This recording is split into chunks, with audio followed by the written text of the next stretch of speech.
রান্নাঘরে রোজ নাম চাই সবাইকে আবার স্বাগত। আজকে নিয়ে চলে এসেছি লোটে মাছের একটা খুব সুস্বাদু চপের রেসিপি নিয়ে এবং তার সাথে দোকানদারদের থেকে কিছু নেওয়া টিপসের সাথে। কিন্তু তার আগে যারা আমার চ্যানেলে নতুন এসেছেন বা যারা পুরনো এসেছেন, যারা ভাবছেন সাবস্ক্রাইব করবেন কিনা, সাবস্ক্রাইব করে দিন আর বেল বাটনটা প্রেস করে অল প্রেস করুন, যাতে আমার নতুন ভিডিও সবার আগে দেখতে পান। নয়তো সাবস্ক্রাইব করে তো কোনো লাভই হবে না। এখানে আমি 500 গ্রাম লোটে মাছ নিয়েছি, জল দিয়ে ধুয়ে, ভালো করে জল দিয়ে ধুয়ে এবং তারপর সামান্য একটু নুন মেখে রাখা ছিল। আর 5টা পেঁয়াজ আমি এখানে পাতলা করে কেটে নিয়েছি। কড়াই গরম করে তাতে আমি 30 ml সর্ষের তেল দিয়ে দিলাম। তেলটা ভালো করে গরম হওয়ার অপেক্ষা করব এবং তারপর আমি এতে দিচ্ছি 4 ভাগের 1 ভাগ চা চামচের নুন এবং তারপর পেঁয়াজগুলোকে দিয়ে আমি ভালো করে পেঁয়াজগুলো ভেজে নেব। যেহেতু এখানে লোটে মাছটাকে পুরো ভালো করে ঝুড়ো করে নিতে হবে, তাই জন্য লোটে মাছ কিন্তু এখানে গোটা গোটা না হলেও চলবে।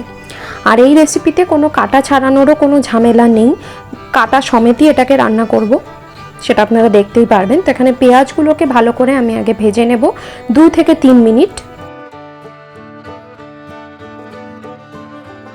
পেঁয়াজটা মজে এলে আমি তার মধ্যে পরিমাণ মতো স্বাদ মতো নুন দিয়ে দিলাম এবং তারপর দিচ্ছি 1/2 চা চামচ হলুদ গুঁড়ো, 1 চা চামচ লাল লঙ্কার গুঁড়ো এবং এরপর একটা ছোট সাইজের টমেটো আমি চৌকো করে কেটে নিয়েছি, সেটাও দিয়ে দিলাম।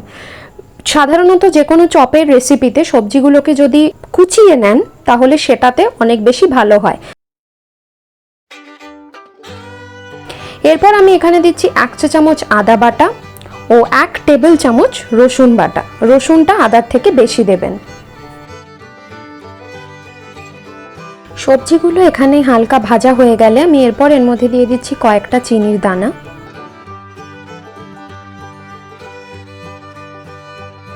এবং এরপর আমি মাছগুলোকে একটা একটা করে দিয়ে দেবো। দোকানেও যারা চপ বিক্রি করে লোটে মাছের, তারাও কিন্তু কাটা সব ছাড়িয়ে নেয় না, কারণ লোটে মাছের কাটা কিন্তু প্রচণ্ড নরম হয় এবং এখানে লোটে মাছটাকে এতটাই ঝুরঝুরে করা হবে যে সেই রান্না করতে করতেও কিন্তু কাটাটা ভালো মতো মিশে যায়। গলায় কাটা ফোটার চান্স কিন্তু একদমই থাকে না এবং কাটা কিন্তু মুখেও পড়ে না।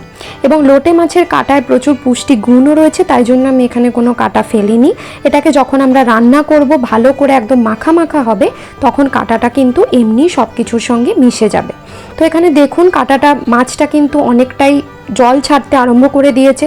কোনো রকম ঢাকাও এখানে দেব না। গ্যাসের ফ্লেম কখনো মিডিয়াম থেকে হাইতে রেখে এক্সট্রা যে জলটা, সেই জলটাকে শুকিয়ে মাছটাকে একদম ঝুড়ো করে নিতে হবে। আর এই রান্নাতে কোনো আলুও ব্যবহার করবেন না, তাহলে কিন্তু চপটা খেতে অতটা ভালো লাগবে না। এবং এখানে দেখুন যত জলটা আস্তে আস্তে শুকাতে আরম্ভ করবে, মাছটাও কিন্তু ভালো মতো মিশে যাবে। আর যত জল শোকাবেন, যত জিনিসটাকে ভাজবেন, তত কিন্তু কালারটাও ডার্ক হতে থাকবে। তো দেখুন এখানে কালারটা কত ডার্ক হয়েছে এবং ফাইনালি জিনিসটা দেখতে এরকম হবে, একদম শুকনো এবং ঝুরঝুরে।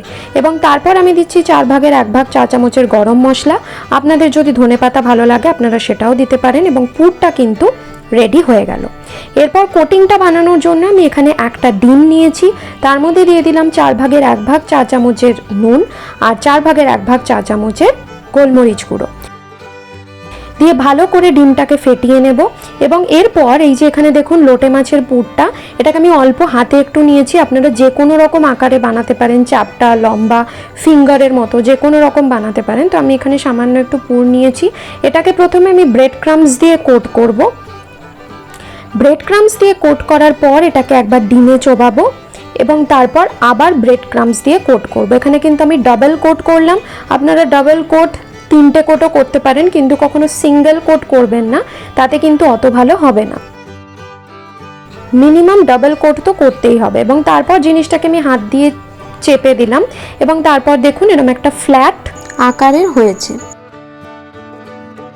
তো এটাকে আমার ব্রেড ক্রাম্বস দিয়ে ভালো মতো কোট করা হয়ে গেছে দেখুন এখানে। এবং এটাকে আমি পাশে একটা প্লেটে রেখে দিচ্ছি।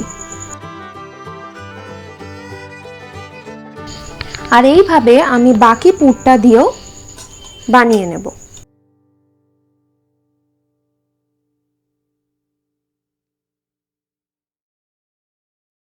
তো এখানেও দেখুন আমি প্রথমে ব্রেড ক্রাম্বসে কোট করব, তারপর ডিমে কোট করব, তারপর আবার ব্রেড ক্রাম্বসে।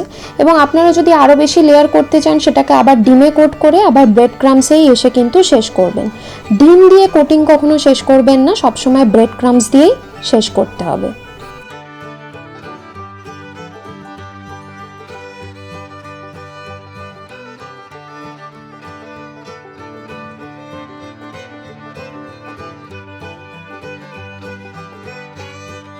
চপ ভাজার জন্য আমি এরপর এখানে একটা লোহার কড়াই গরম করেছি। লোহার কড়াই গরম করার দুটো কারণ আছে। এক হলো খুব ভালো এবং অনেকক্ষণ গরম থাকে লোহার কড়াই, তাড়াতাড়ি গরম হয়, খাবারে আয়রনের পরিমাণটাও বাড়াতে সাহায্য করে, তাই জন্য লোহার কড়াই ব্যবহার করি।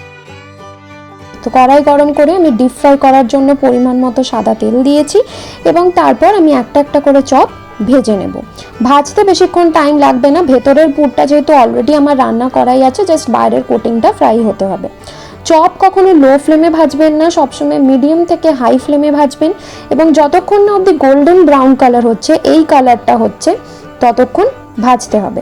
তো এখানে দেখুন চপগুলো ভাজা হয়ে গেছে। এরপর আমি একটা একটা করে তুলে নেব। আর এইভাবে আমি বাকি লোটে মাছের চপগুলো ভেজে নিয়েছি। রেসিপিটা বাড়িতে কিন্তু অবশ্যই ট্রাই করবেন, এটা অন্য মাছের চপের থেকে অনেকটাই আলাদা। ভিডিওটা ভালো লাগলে লাইক করবেন, শেয়ার করবেন, সাবস্ক্রাইব করবেন। দেখা হচ্ছে আবার পরের ভিডিওতে অন্য কোনো রান্না নিয়ে।